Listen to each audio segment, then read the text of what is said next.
Hello guys, आप सभी का स्वागत है मेरे YouTube channel study with house wife में। तो आज मैं यहाँ पे एमपी मध्य प्रदेश छात्रावास अधीक्षक परीक्षा से संबंधित हम यहाँ पे सीडीपी का बाल विकास से संबंधित यहाँ पे हम जीन पियाजे के सिद्धांत के बारे में पढ़ेंगे, जिन्होंने संज्ञानात्मक विकास का सिद्धांत दिया है। तो हम आगे पढ़ते हैं उनका जीन पियाजे यहाँ पे हमने कुछ थ्योरी है और थ्योरी के साथ क्वेश्चन भी है। तो स्टार्ट करते हैं। जीन पियाजे एक स्विच मनोवैज्ञानिक थे जिन्हें बाल विकास का संज्ञानात्मक विकास का सिद्धांत में महत्वपूर्ण योगदान दिया। इनके सिद्धांत संज्ञानात्मक विकास की 4 चरण हैं। इन्होंने 4 अवस्थाएं बताई हैं, जैसे कि संवेदी पेशीय, जिसे संवेदी गामा भी बोल सकते हैं, पूर्व सक्रियात्मक, मूर्त सक्रियात्मक और औपचारिक सक्रियात्मक। तो हम इनको डिटेल में पढ़ते हैं। जैसे संवेदी पेशीय अवस्था जो 0 से 2 वर्ष की रहती है, इस अवस्था में बच्चे अपनी इंद्रिय और शारीरिक क्रियाओं के माध्यम से दुनिया को सीखते हैं। मतलब वो अपने जो इंद्रियां रहती हैं उसके माध्यम से सारी चीज़ें सीखते हैं। वे चीज़ों को छूते हैं, देखते हैं, और मतलब हमारे जो सेंस होते हैं, ऑर्गन सेंस होते हैं, उन चीज़ों से वो महसूस करते हैं। ये वो अवस्था होती है। वे चीज़ें छूते हैं, देखते हैं और उनकी गति का अनुभव करते हैं। नेक्स्ट अवस्था है हमारी पूर्व सक्रियात्मक अवस्था, जो कि 2 से 7 वर्ष की अवस्था होती है। इस अवस्था में बच्चे प्रतीकों और भाषा का उपयोग करना शुरू कर देते हैं।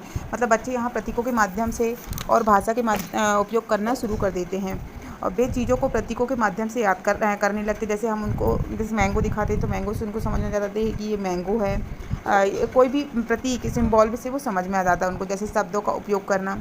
फिर नेक्स्ट है हमारी तीसरी अवस्था है मूर्त सक्रियात्मक अवस्था, जो कि 7 से 11 वर्ष है। इस अवस्था में बच्चे तर्क और समस्या समाधान करना शुरू कर देते हैं। मतलब इस अवस्था में बच्चे तर्क करना शुरू कर देते हैं। वे मूर्त चीज़ों के बारे में सोचने लगते हैं, जो चीज़ उनको दिखती है उसके बारे में वो सोचने लगते हैं और उनकी जाँच करने लगते हैं। और लास्ट अवस्था है इनकी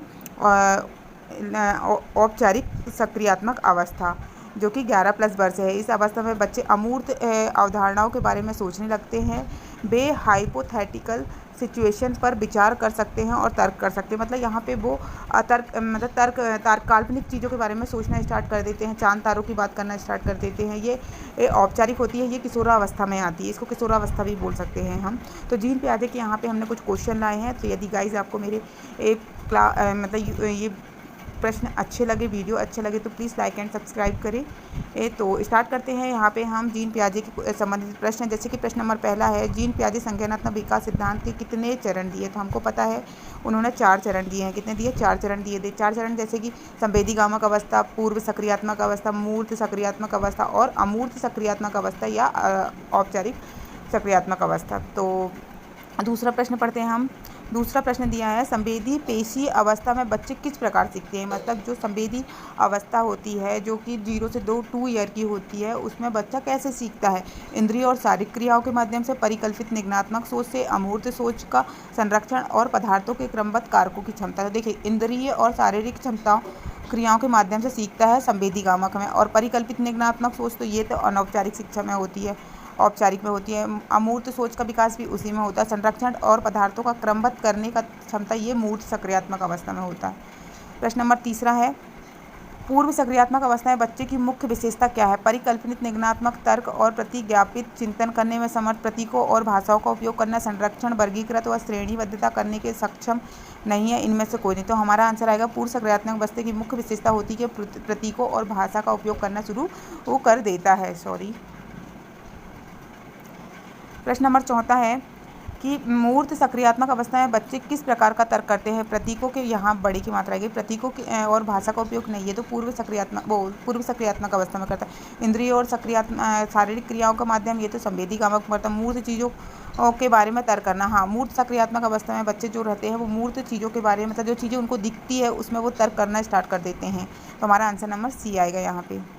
प्रश्न नंबर 5वां है, पियाजे के अनुसार औपचारिक सक्रियात्मक अवस्था में किशोरों में की गई क्षमता विकसित होती, संवेदी अनुभव का आधार पर कार्य करना, सक्रिय संचालन करना, प्रतीकावाद का प्रयोग करना, और डी है मूर्त सक्रिय का उपयोग करना। तो हमारा आ जाएगा सक्रिय संचालन करने का।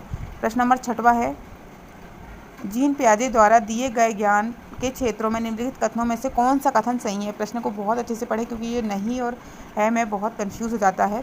तो ए है, संख्याएं भौतिक ज्ञान में आती हैं क्योंकि बच्चे संख्याओं को वस्तुओं की गणना से संबंधित करना सीखते हैं। संख्या सामाजिक परंपरागत ज्ञान में आती है क्योंकि बच्चे को इन्हें वास्तविक दुनिया के अनुभव से सीखते हैं।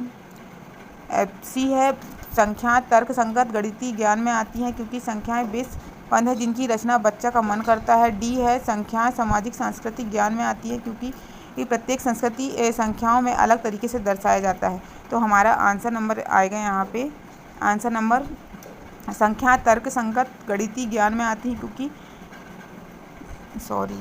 क्या हो रहा है,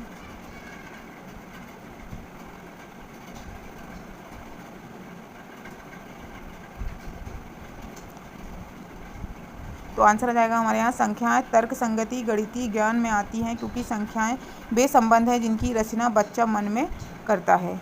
प्रश्न नंबर 7वां है, जीन पियाजे के संज्ञानात्मक विकास के सिद्धांत में पूर्व सक्रियात्मक अवस्था विकास के मुख्य गुण क्या हैं? विचार, सोच में केंद्रीकर, परिकल्पित निगमनात्मक सोच, संरक्षण और पदार्थों को क्रमबद्ध करने की संख्या या अमूर्त सोच का विकास। तो उसने बोला पूर्व सक्रियात्मक अवस्था, तो पूर्व सक्रियात्मक अवस्था में आ जाएगा आंसर नंबर हमारा ए, विचार सोच में केंद्रीकरण।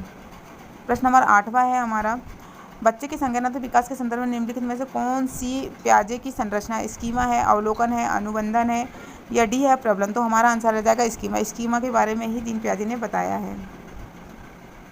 प्रश्न नंबर 9वां है, जीन पियाजे के अनुसार अधिगम में निम्नलिखित में से क्या आवश्यक है? वयस्कों के व्यवहार का अवलोकन करना, ईश्वरीय न्याय पर विश्वास करना, शिक्षकों और माता पिता द्वारा पुनर्वर्ण या शिक्षार्थी के द्वारा पर्यावरण में सक्रिय खोजबीन। तो खोजबीन के बारे में ही पियाजे ने बताया है। प्रश्न नंबर 10वां और लास्ट प्रश्न है, तो आपको गाइस यदि मेरा वीडियो अच्छा लगा हो तो प्लीज़ लाइक एंड सब्सक्राइब जरूर करें। जीन पियाजे एवं लाइववायबस की जैसी मनोवैज्ञानिक संरचना अधिगम को किस रूप में देखते हैं? सॉरी यहाँ वाइगोत्स्की आएगा।